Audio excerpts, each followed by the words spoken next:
The NBA has 30 teams, and it might have two more in the near future in Seattle, Las Vegas, or even Mexico City. Naturally, with a change this big, there's been pushback from a lot of fans. But historically, how common or uncommon is it for the league to expand? How many teams have there been in the NBA since it first started? To find out, we've got to go back to 1947. That's the year the NBA claims as its inaugural season, even though at the time it was known as the BAA. Anyways, in the early years, the number of teams fluctuated frequently. There were only 11 teams back in 1947, but then in 1948 it dropped to 8 teams, and then in 49 went back up to 12 teams. Then in 1950, the BAA and the NBL merged to officially form the National Basketball Association, and in doing so expanded to 17 teams.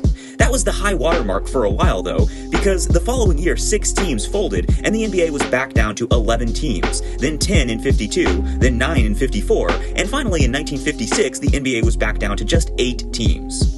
But from 1956 onwards, there was a little bit more stability, and the league would only see growth from there on out.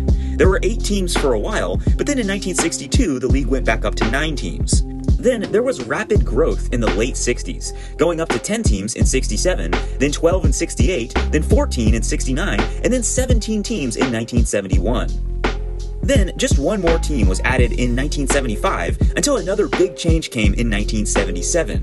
That was when the NBA and the ABA merged, and the league added 4 new teams from the ABA, bringing the total up to 22.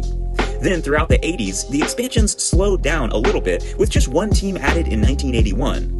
But then later in the decade and into the 90s, the league started to grow again as 2 teams were added in consecutive years, 1989 and 1990. Then 6 years later, in 1996, another 2 teams were added.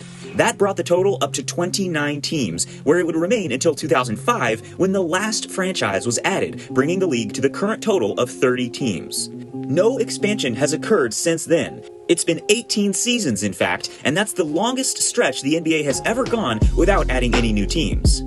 So, looking back, it seems clear that the NBA has a long history of expanding and adding new teams every once in a while. And so at this point, without any new teams since 2005, the league is overdue for some expansion.